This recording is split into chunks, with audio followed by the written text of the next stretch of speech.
எல்லாருக்கும் வணக்கம். இன்னைக்கு நம்ம மூவி இன்சைட்ஸ் தமிழ் சேனல்ல ஒரு சூப்பரான த்ரில்லர் படம் தான் பார்க்க போறோம். இந்த படம் வந்து ஒரு போலீஸ் இன்வெஸ்டிகேஷன் ரிலேட்டட் படம் தான் அப்படின்னு சொன்னாலும் படத்தோட ஜானர் என்னன்னா அது வந்து அந்த பழைய காலத்து ஒரு பழைய ஸ்டோரி தான். இந்த மாதிரி நம்ம சிகப்பு ரோஜாக்கள், வல்லவன் இந்த மாதிரி படத்துல ஒரு ஜானர் எடுத்திருப்பாங்கல்ல, அதே மாதிரியான கதைக்களம் தான் இதுல எடுத்திருக்காங்க.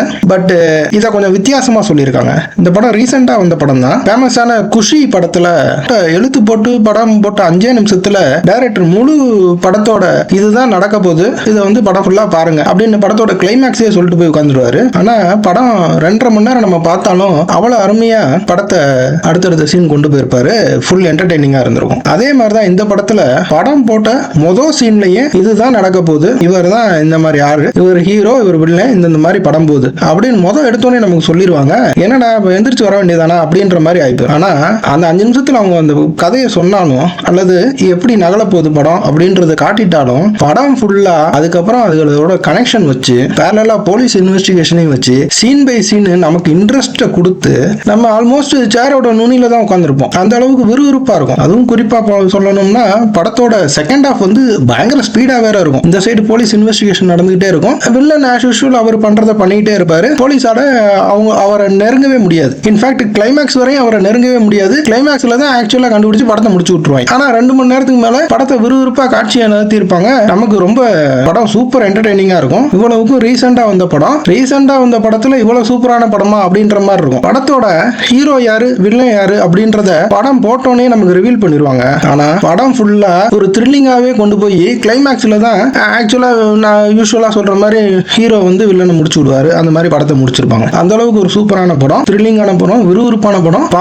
ஒன் டைம் கண்டிப்பாவே பார்க்கலாம். அவ்வளவு சூப்பரா இருக்கும். இதுல பியூட்டி என்னன்னா படத்துல ஹீரோயினே கிடையாது. ஆனா ஏகப்பட்ட ஆக்ட்ரஸ் இருக்காங்க. எல்லா ஆக்ட்ரஸும் அவங்க சீனை வந்து நடிச்சிட்டு போயிருவாங்க. ஒரு 5 நிமிஷம் 10 நிமிஷம் இல்ல அதிகபட்சம் ஒரு ஆக்ட்ரஸ் மட்டும் ஒரு கொஞ்சம் நிறைய சீன்ல வர்ற மாதிரி வச்சிருப்பாங்க. ஏன்னா அது அவங்கள வச்சுதான் வில்லனை பிடிக்கிற மாதிரி இருக்கும். இதுல பியூட்டி என்னன்னா அந்த சிகப்பு ரோஜாக்கள் ஸ்டைல்ல வச்சிருந்தாலும் ஒரு ஸ்டேஜ்ல வந்து அந்த படங்கள்ல எல்லாம் பாத்தீங்கன்னா அந்த கேரக்டரை வந்து ஜஸ்டிஃபை பண்ற மாதிரி சில சீன்கள் இருக்கும். இதுல அதெல்லாம் கிடையாது. இந்த கேரக்டர் இப்படிதான் படம் போகும், இந்த கேரக்டரோட கதை முடிஞ்சிடும் அப்படின்ற மாதிரி முடிச்சு விட்டுருவாங்க. படம் போட்டோன்னே ஒரு கம்யூனல் கிளாஸ் கேஸ் மாதிரி இன்வெஸ்டிகேஷன் ஸ்டார்ட் ஆகும். ஆனா அதுல கனெக்ட் பண்ணி போகல தான் அது கம்யூனல் கிளாஸுக்கு இதுக்கும் சம்பந்தம் இல்ல, இது வேற மாதிரி பெண்கள் ரிலேட்டடான கேஸ் அல்லது சைக்கோபாத் அந்த மாதிரி டிஃபரெண்டா கொண்டு போயிருவாங்க. அந்த மர்டர்ஸே வந்து ஃபர்ஸ்ட் ஹாஃப்ல வேற மாதிரி நடக்கிற மாதிரியும் அப்படியே அதை வந்து ஒரு எவால்வ் ஆகி வேற லெவல் மர்டர்ஸ் நடக்கிற மாதிரியும். சோ இன்வெஸ்டிகேஷன்ல வந்து அவங்களுக்கு ஒரு கிளாரிட்டி இல்லாமயே அடுத்த லெவல்ல கேஸ் கண்டினியூ ஆயிட்டு இருக்கும். கதை ரிலேட்டடா இருக்கிற காட்சிகள் அப்படின்னு பார்த்தா விறுவிறுப்பா இருந்தாலும் கதை வந்து ஒரு அடல்ட்ஸ் ஒன்லி ரிலேட்டட் கதை, கொஞ்சம் பெரியவங்க தான் பாக்குற மாதிரி இருக்கும். பட் வந்து காட்சிகள் எதுவுமே அந்த மாதிரி இருக்காது. ஜானர் அப்படி இருக்கிறனால நீங்க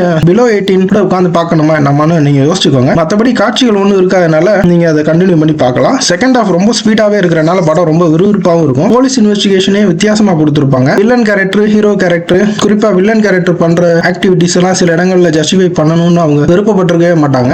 வில்லன் பண்ற எல்லா ஆக்டிவிட்டியுமே ரொம்ப அருமையா சீன் பை சீன் பக்காவா எடுத்திருப்பாங்க. விறுவிறுப்பாவே இருந்தாலும் இவர் தான் வில்லனாலும் இப்படிதான் முடிய போகுதுன்னு நமக்கு தெரிஞ்சாலும் படம் ஃபுல்லா நமக்கு விறுவிறுப்பா இருக்கும். அப் டு கிளைமேக்ஸ் வரையும். கிளைமேக்ஸ்ல கூட படம் முடிய போதா இன்னும் கண்டினியூ ஆக போதா அப்படின்ற மாதிரி தான் நம்ம பாக்குற மாதிரி இருக்கும். அந்த அளவுக்கு சூப்பரான படம் வந்து ஆனா தமிழ் படம் கிடையாது. ஆனா தமிழ் படம் பார்த்த எஃபெக்ட்லயே இருக்கும். இது ஒரு மலையாள படம் தான். படம் பேரு களம் காவல். இந்த மலையாள படத்தை தமிழ் ஆக்டர்ஸே நடிச்சிருக்காங்க. ஏன்னா நமக்கு ஃபேமஸான மம்முட்டி தெரியும், அவர் தமிழ் படங்கள்ல நிறைய பண்ணிருக்காரு. அதே மாதிரி விநாயகம் தெரியும். இவங்க 2 பேரும் நடிச்சிருக்கனால நமக்கு அது வந்து ஒரு தமிழ் படம் பார்த்த எஃபெக்ட்லயே தான் இருக்கும். டப்பிங்கும் சூப்பரா பண்ணிருப்பாங்க. படம் நார்மலா நம்ம ஊர்ல நடக்கிற மாதிரியே தான் இருக்கும் அந்த சதர்ன் பார்டர்ல. சோ வந்து இது மலையாள படம் பார்த்த மாதிரி நமக்கு எஃபெக்டே கொடுக்காது, தமிழ் படம் பார்த்த மாதிரி எஃபெக்ட் இருக்கும். படம் செம சூப்பரா இருக்கும். கண்டிப்பா பாருங்க, உங்களுக்கு கண்டிப்பா பிடிக்கும். ஒன் டைம் கண்டிப்பா பார்க்கலாம். பார்த்துட்டு நமக்கு கமெண்ட்ஸ் பண்ணுங்க. இந்த ரிவ்யூ பிடிச்சிருந்தா லைக் பண்ணுங்க, சப்ஸ்கிரைப் பண்ணி வழக்கம் போல நம்ம சேனலை சப்போர்ட் பண்ணுங்க. இதே மாதிரி இன்னொரு படத்தை சூப்பரா ரிவ்யூ பண்ணுவோம் நெக்ஸ்ட் டைம். நன்றி, வணக்கம், தேங்க்ஸ்.